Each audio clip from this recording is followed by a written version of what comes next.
How stable is the family? The stability of the family is dependent not only on marital fidelity, but also upon each partner in the marriage fulfilling his and her responsibilities and duties as a husband, as a wife, and as a father, and most of all, as a mother. If you see something wrong, change it with your hand. And if you can't change it with your hand, then change it with your tongue. Where are their tongues today?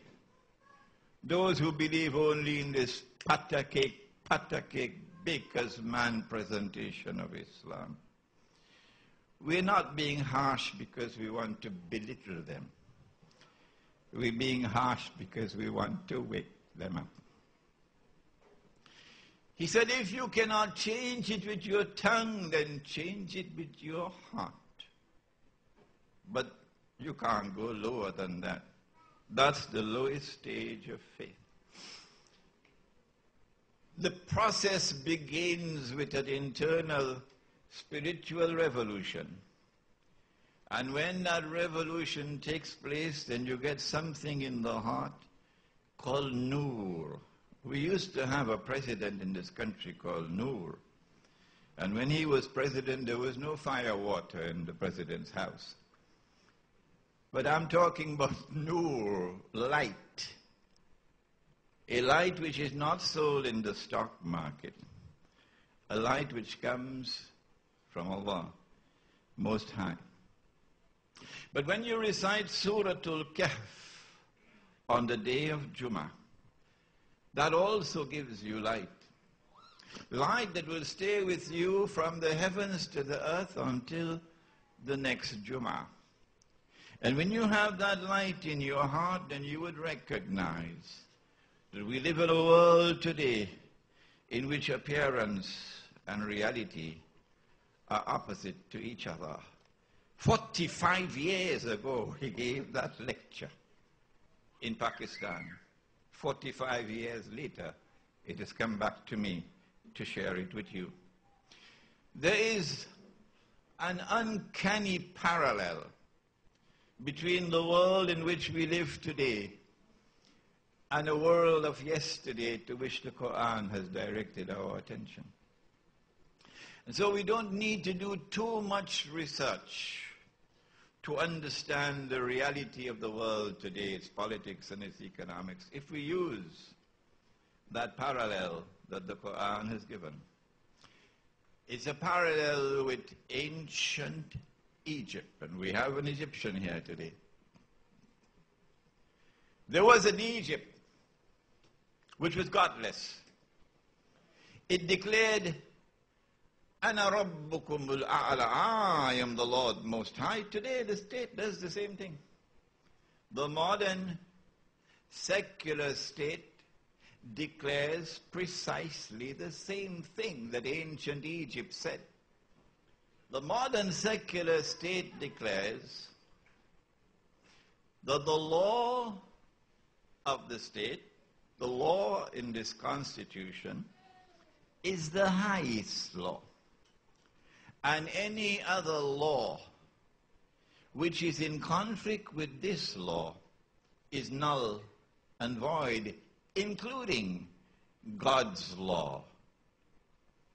That's Trinidad and Tobago's constitution.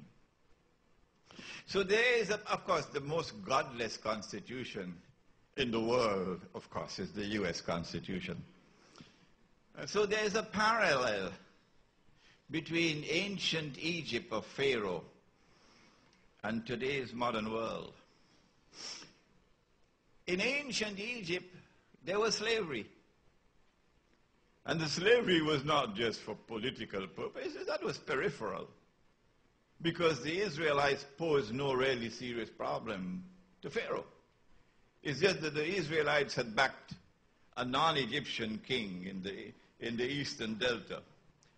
And the Egyptians hated that non-Egyptian rule. And so when they got rid of it, then they turned against the Israelites. But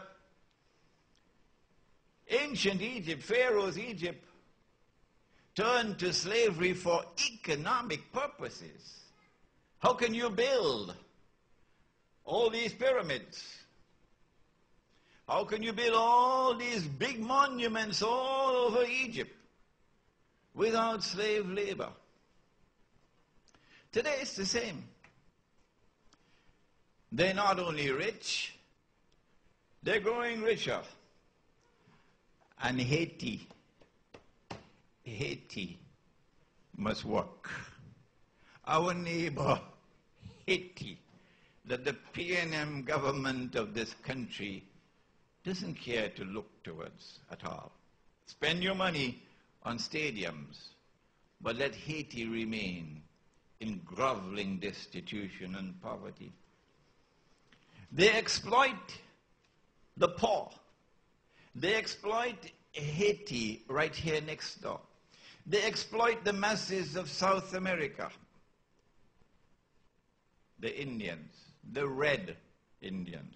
We here are called the West Indians. Those are the red Indians.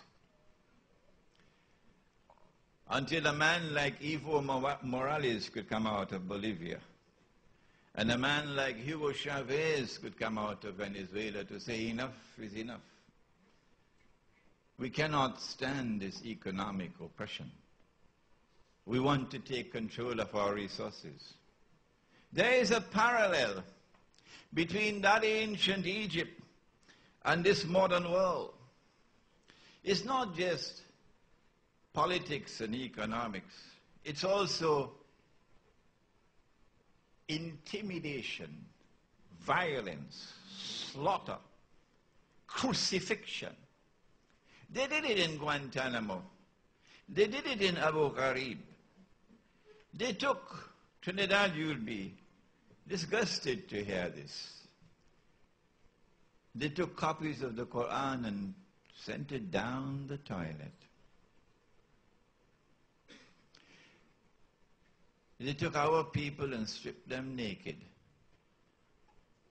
and forced them to commit abominable acts